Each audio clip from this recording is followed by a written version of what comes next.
Chapter 1, The River of Life, the Devlin Plantation. The earliest excerpt of 3 diaries of an African American inheritance was from the pages in my mother's Adeline diary. My mother Adeline talks about the memory of her mother Alenge, her sister Nefertiti, and the life on the Devlin plantation. March 15th, 1864. Outline first recollection of events from her childhood. In the 1850s, on the Gullah Island of South Carolina, my mother Lange's sister Nefertiti, nicknamed Neffy, and myself Outline were slaves on the Devlin plantation. I remember that there were bushes everywhere on that plantation. Some of the bushes had giant leaves that looked like large green fans. Some leaves were tall as a grown man and as wide as his outstretched arms. The leaves swayed back and forth when the winds blew in certain directions. The leaves were light enough to fan the air, bringing a much needed breeze.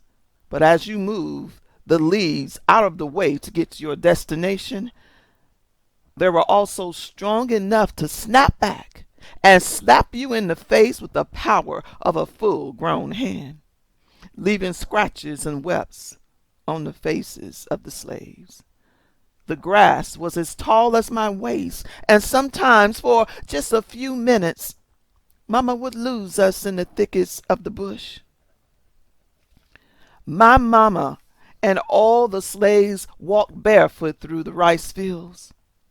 I don't know what was worse, was when it rained and the water reached out over his knees and the unseen sharp broken branches cut our feet, which felt like being cut by shattered glass, or the hot sun that dried up the land and caused the largest snakes we ever seen to roam zealously, hiding in the vibrant colors of the earth. Mama always kept a bag tied to her waist that contained medicines made up of herbs to help the snake bites or severe cuts and bruises.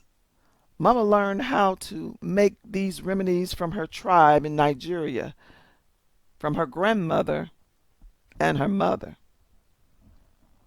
Mama didn't talk much about her family. Only when asked by another slave she could possibly be from a familiar tribe, she talked about the village being raided by slave catchers when the men in her village went out on a very special hunt. She said that before the men returned, the village was burned to the ground, and children and women were captured, bound in chains, and enslaved.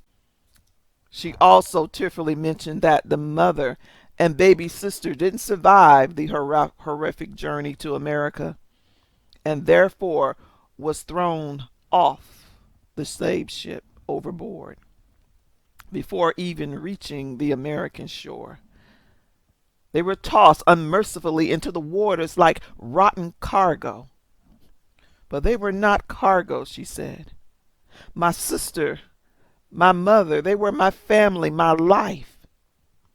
And that is what they tossed in the ocean. My life. At least their spirit is free now to dance with our ancestors, Mama said. And one day we will all dance again together. After drudging up such painful memories, Mama would then be silent for a very long time. According to my mother's earliest experience, she was brought on the slave ship from Nigeria around age 10 and sold 3 times before coming to the Devlin plantation where my sister and I were born. The only thing I knew of my father was that he was a slave sold to a plantation in Georgia after my sister's birth.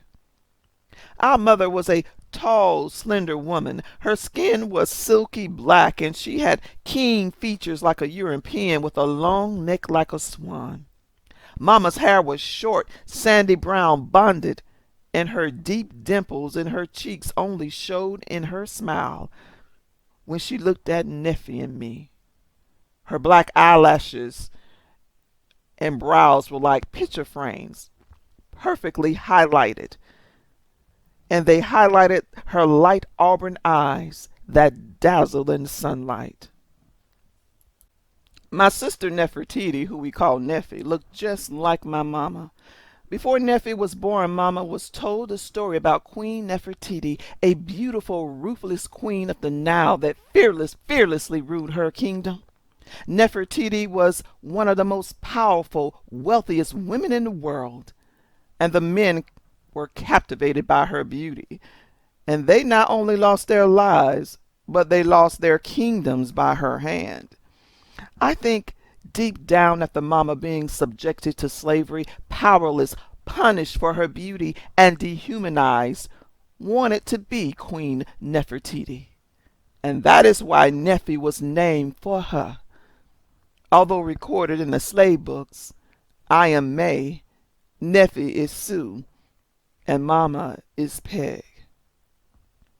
Although Mama and Nefi said that I was beautiful, I only remember seeing my reflection twice in my lifetime. Once I accompanied Mama to what slaves call the Crystal River. At this river, the water was so clear and clean, it reflected everything that faced its waters. And that day it was me. The next time I saw my reflection, I was working in the house at another plantation, and my image reflected off a silver plate that I was shining. I saw shadows of Mama and Neffy in those reflections, but it still wasn't a clear image to me, image that I could store in my memory. One song Mama sung frequently, and I asked her what it meant, was called Baby Lion.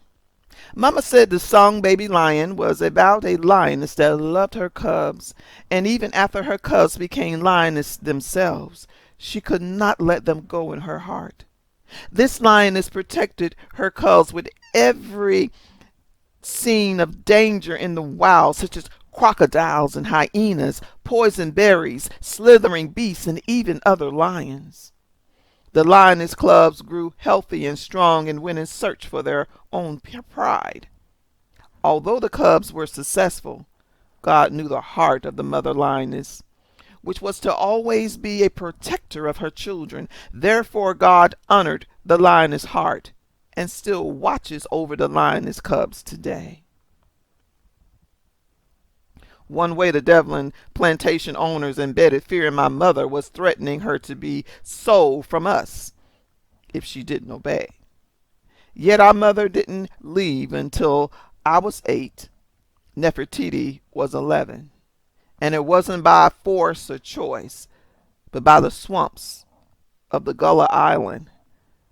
That is what took the life of my mama. One scorching August day, plowing the rice fields, Mama, some other slaves, Neffy, and me were in the fields gathering rice. Mama was before us, swaying the bushes out the way with her wooden stick, clearing the path. Suddenly, a thump splashed in the watery rice fields.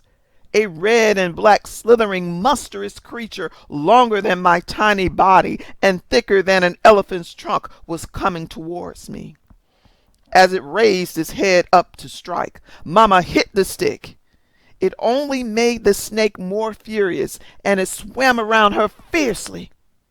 Mama struck the snake again, but this time it latched into her arm, swirled around it, and plunged its fangs into the center of her wrist. It went straight to her veins. Mama grabbed her wrist and fell to her knees in agonizing pain. 2 of the slave men carried Mama out the fields and took her to our cabin. They sliced the wound deeper with a knife and began to suck out the poison. Neffy gathered the herbs and placed it on Mama like she saw Mama do for the other slaves countless of times. But Mama still began to swell, and white foam ran from her mouth. Mama started convulsing, and her silky black skin turned gray. I could hear the blood curdling in her chest and soon spilling out her mouth as she started gasping for air. And then I saw Mama take her last breath.